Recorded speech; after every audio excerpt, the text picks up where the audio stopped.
See, growing number of persons in your family, you would like to celebrate the birth of your child, right? So now we have decided a day to celebrate on the occasion of Maestro Swapan Chaudhuri Ji's birthday. Ask me why? Because the first person who has motivated me in my life is Maestro Swapan Chaudhuri Ji. And later I have focused towards my music through his influence and also with the support of my elder artists, friends and family members, assistants. So please join us and listen one of the famous Tabla exponent, Mr. Santi Owen's musical story, who is the dearest disciple of Maestro Swapan Chaudhuri Ji. Thanks so much. I'm inspired by people who believe in me and make me feel worthy, accepted and approved. Please put your hands together and join us for a day to celebrate Maestro Swapan Chaudhuri Ji's birthday and the naming ceremony of SurSwarang organization in Zürich only, Switzerland. मैं आप सभी का आभारी हूँ. Thank you so much. Please bless me. Namaste. As per your family background, you traveled and met with many renowned people in this world. So why did you choose Maestro Swapan Chaudhuri Ji for your musical journey? You know, it's not, to be quite frank with you, I didn't choose him exactly. It was just my luck. It's funny, I was just speaking with a wonderful American guttum player named Rusty Gillette, who I've known of him for years and years, and a mutual friend just connected us. And so he was asking me just an hour ago my story, how I started with all this. And you know, I grew up as a jazz drummer. And when I was 18, 19 years old, I auditioned to attend California Institute of the Arts down in Los Angeles as a jazz drummer. But I was intrigued about it because I knew they had Indian music program, Ghanaian music program from Ghana, West Africa, Indonesian, all of these different things. So I was lucky to get accepted there. And this was in January, February of 91. And then the school was not to start until the fall, so I was kind of bored. I was living in Fresno at the time in Central California where I grew up, and was kind of antsy to just start studying, get into other things. So a friend of mine had moved to San Francisco. He invited me to come live with him up there. And he happened to find some article or something, somehow, I don't even know how, but he heard, oh, there's some school across the Golden Gate Bridge in San Rafael that teaches Indian music. And he said, you know, he was a saxophone player and he was interested to learn bansuri, and he knew I wanted to learn tabla. So he said, do you want to, you know, go with me? Maybe you can get an early start on your tabla studies before you go to Cal Arts. So I said, sure. So literally it was like a Monday at 12 o'clock, 1 o'clock, I don't know what time it was. And we got in the car, we drove across the Golden Gate Bridge. And an hour later, I had purchased a set of tabla and I was sitting in front of Maestro Swapan Chaudhuri. I didn't know who he was at the time. I had heard of Ali Akbar Khan Sahib because I had bought albums of his as a teenager, and so I knew who he was. I knew who Ravi Shankar Ji was, but at the time, that's it. I didn't really know of any other artists. I'd heard of Zakir Hussain because of his work with Shakti and all this, but I had just begun my very, very first classes with him from the get-go. The very first class I ever had on tabla was with him. At the time, he was still teaching beginning students because he hadn't started teaching at Cal Arts. So it just happened that I was the only beginning student that particular term at the college, at the LA Upper College. So I had one-on-one private lessons with him for that first session. And then I went away and did some other things. I was young and just, having fun doing this and that. And on day one of CalArts that fall, I saw a sign that said, table classes will be taught by Swapan Chaudhuri, meeting at 4:00. Not tabla, table. They'd spelled it wrong. So I went downstairs and saw him there. And he said, do you remember me? I said, of course. I said, what are you doing here? So what are you doing here? So he had been hired between the time when I had met him and when I'd started at CalArts, he'd been hired to take on the director of the Indian percussion program there. The first original teacher at CalArts, Pandit Tarnath Rao, had passed away the previous fall. And so I was there as a jazz drummer, but more and more I kept spending time in the tabla room. And the year finished and last day of school happened and I just drove back up to San Francisco and enrolled in classes at the Ali Upper College of Music. And there I was studying, 3 days a week with him, sitting in on classes and taking my own classes and listening to concepts classes. And the summer ended and I thought, well, wait a minute, I'm spending all this time with this amazing teacher here. At CalArts, he only has the time to fly down there a couple times a month. Plus, I had gotten involved with other studies in the Bay Area and working and gigging and things. So I just chose to stay up here and continued my studies with him. Eventually, I traveled to India numerous times. I got his blessing to study with my South Indian guru, Vidwan Subhash Chandran. And at a certain point, after many times studying there, I was lucky to get a grant from the American Institute of Indian Studies that helped support my research there. But at a certain point, he was really the one to advise me. He said, you should go back and get your master's. It'd be good for you. You should come back to CalArts. So I went back and did that 2003, 2005. Continued to study with him there. And, the rest is kind of history, as they say. I feel extremely blessed that I got in the car that day and ended up with this amazing guru, and it's funny, as you get older, I've now been with him for 31 years. So he's been my guru, he's my teacher, he's a friend, I just feel so blessed. I feel part of the family and, he's turning 77 this year. Like every class, every minute I have with him, I feel blessed to have.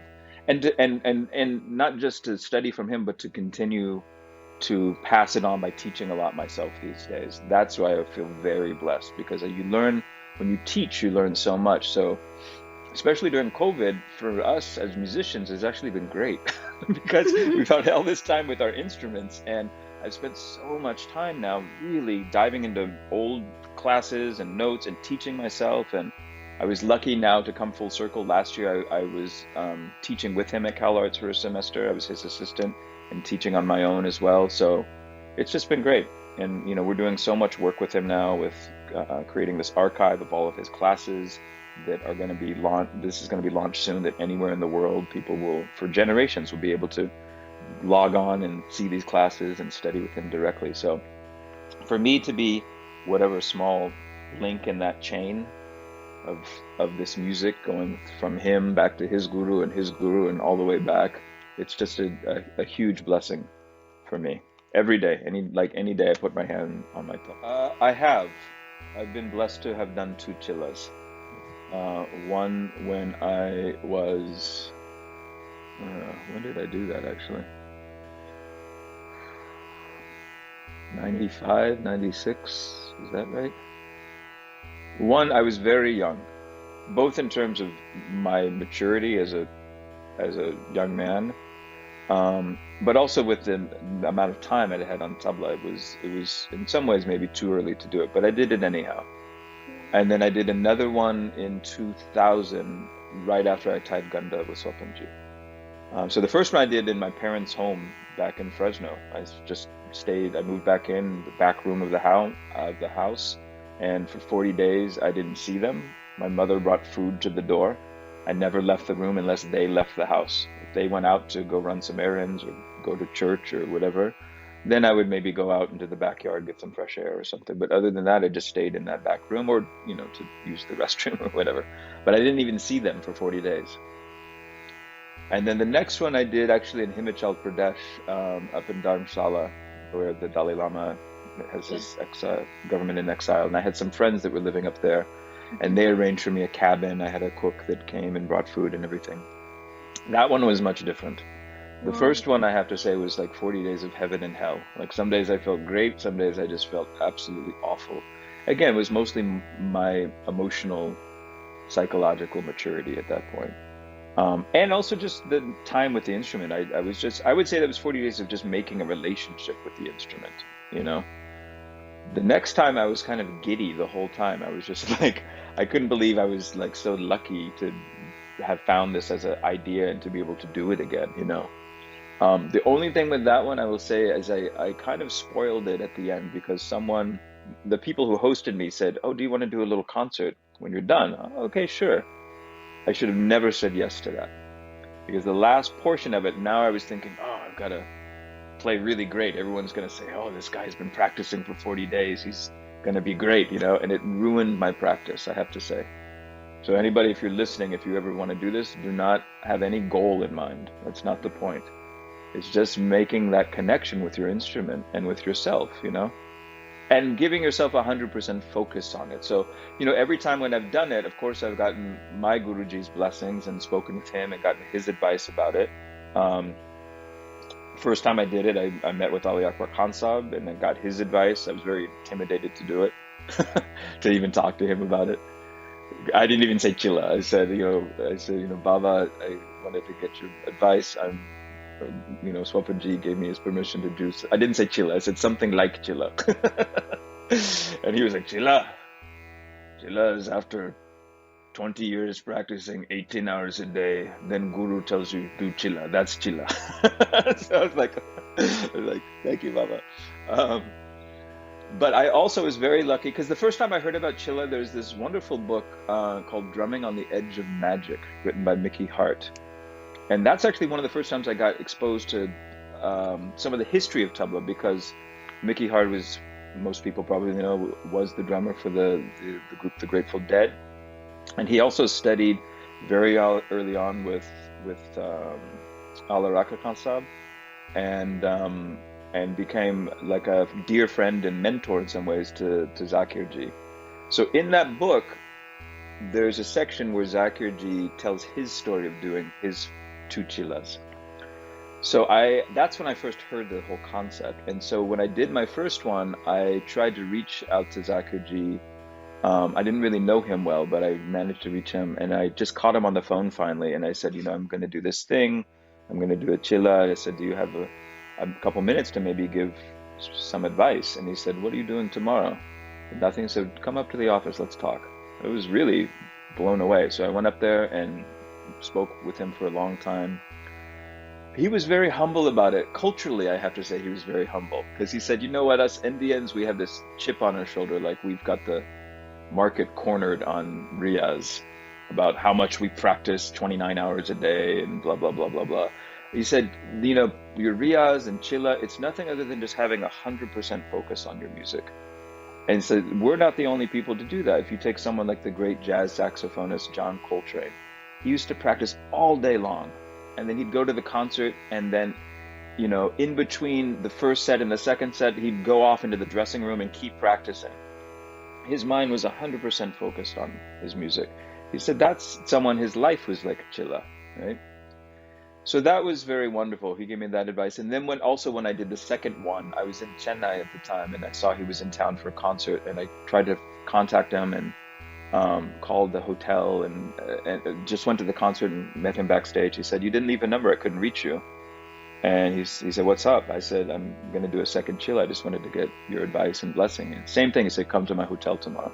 So we talked then and gave me more advice. So I feel very, very blessed about that. I hope one day to do a third.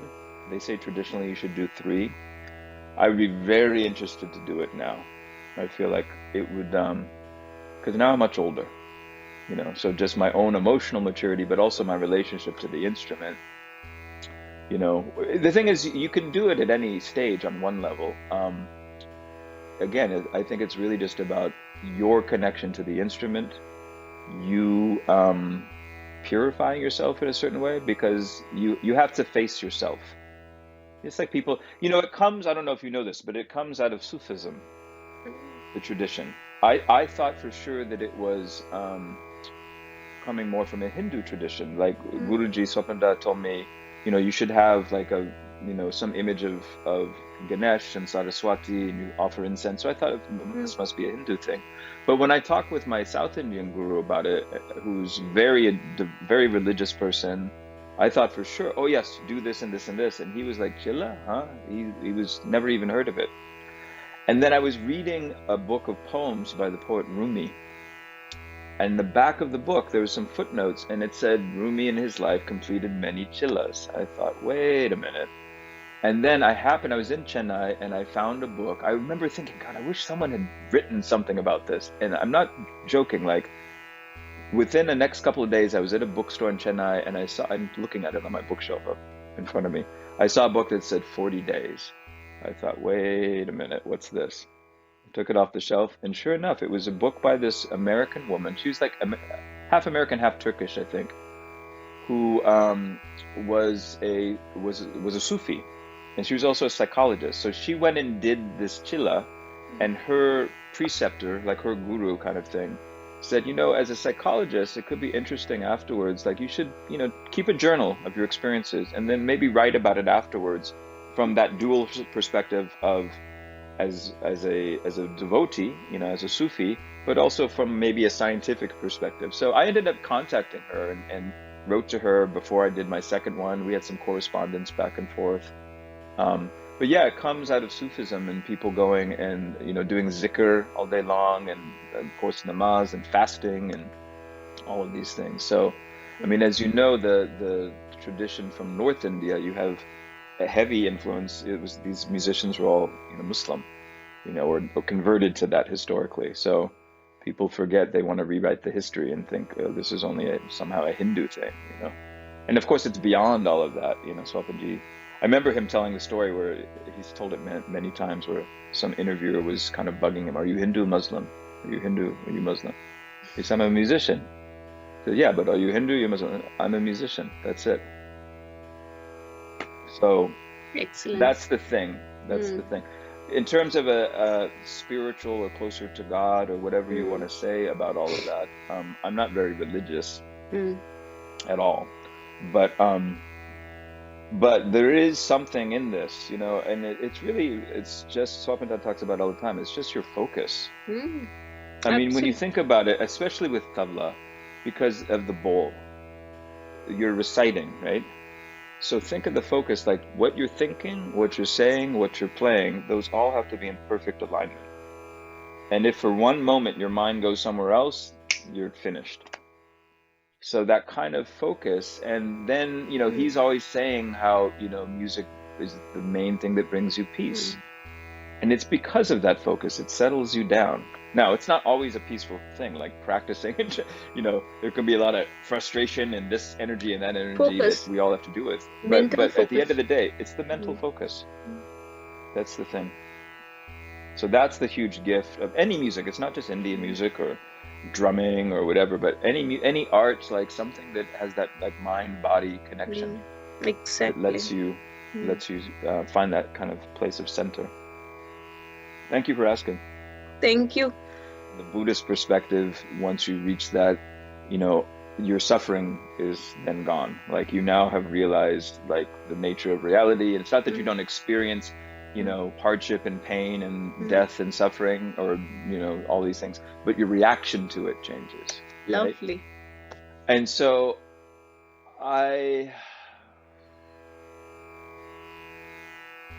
say all this because I think a lot of people, especially in the West, and especially a lot of, Euro-Americans, co-opt these concepts and make a lot of money on it. And and they say all these things that they don't ring true to me because they think, enlightenment is this, everything is just peaceful.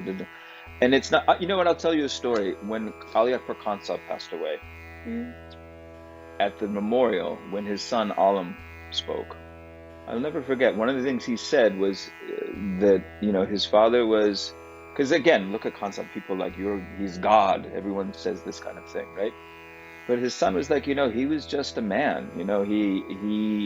He experienced the highest highs and the lowest lows like anybody else, right? And that's the thing. I think when we have this idea of enlightenment, or even our gurus, that they're on a pedestal, that they're somehow bigger and better than us, and don't have their own problems. They have whatever, anything you have, money problems, relationship problems, career problems, emotional problems, family problems. Everybody experiences them. It's not about that. I think it's about how your instrument can help you. It's like a boat that you can, like this raft, you can always, like a life raft, and you can climb into it, and no matter how stormy the seas are, you're going to be able to navigate it. So, in my own case, for instance, I've had a lot of ups and downs, quite a few. One very huge one, my previous partner, some 15 years ago now, passed away from leukemia. And I put tabla aside for a year and took care of her until she passed away. And then finally, made my way, this was in Houston at a cancer hospital there. And when I made my way back to California, I'll never forget, my friend Tim Wetter, I mentioned, I said, hey, can I come stay with you? I didn't even know where I was going to live. Came back, he wasn't home, but he gave me the key, dropped off my stuff. It was Monday at 12 o'clock. I'd just driven all the way back from, at the time I was in Colorado. And I was like, okay, now what? And I got in the car and I went to the Al Airport College of Music. And I started studying tabla again that day. So that's the thing, coming back to it. That's the thing, it's even, I tell my students too, it's like, everyone, I didn't practice this week and whatever. It's like, so what? But you're here now. You came back to it. Do you keep coming back? I think that's the thing. Oh, lovely. You see what I'm saying? Because, life is hard. I mean, look at the world we're living in right now. It's insane. I don't know when this is going to air, and people might see it, much later, but it's like this war has started in Ukraine. We're hopefully coming out of COVID, but, what's next? Right? True. But there's something about these, having a practice, having something you can do that and the vibration itself too. He talks about that a lot, like getting the right sound, and that, look at him. To be quite frank, with all due respect to him, he's 77 years old, right?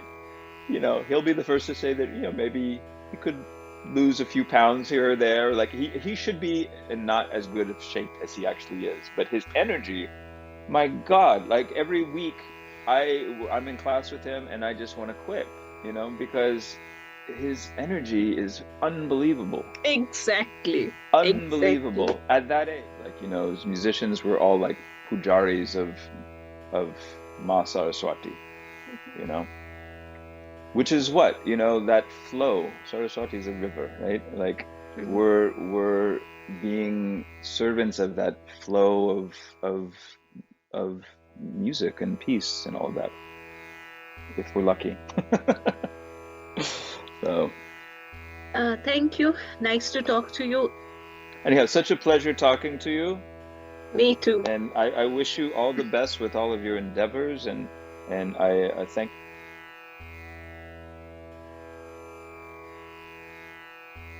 Chapanchi, happy birthday! All the best for you. Many lot of beautiful sounds through you for whole Switzerland and for the whole world. Gandharva Veda music describes the natural law. The natural law, pure consciousness, which everybody, every human being has in him or in her. And this is the great music who describes the natural law. Therefore it's good that Shruti meditates morning and evening, and that her composition becomes more and more in accord with all the laws of nature. And thank you very much that you do this music. All the best for you, Shruti. Jai Gurudev. Hi Shruti, it is great to know that you are holding naming ceremony of SurSwarang on the occasion of Swapan Chaudhuri Ji's birthday. Wish you all the best for your musical journey and congratulations for this new initiative. Thank you. Namaskar.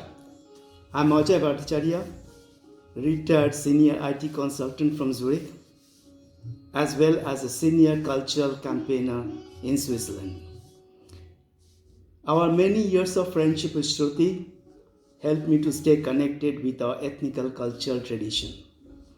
Nevertheless, I'm always a big supporter of Shruti. So as a warm friend of Shruti, I'm sending you abundant happiness and love for the naming ceremony of SurSwarang organization. And my best wishes and regards for Maestro Swapan Chaudhuri Ji. Namaskar. Thank you. Happy birthday, Guruji. I wish you many happy returns of the day. I'm blessed to get you as my Guru. I wish you a very happy and healthy life and you have a wonderful day. Amar pranam diben.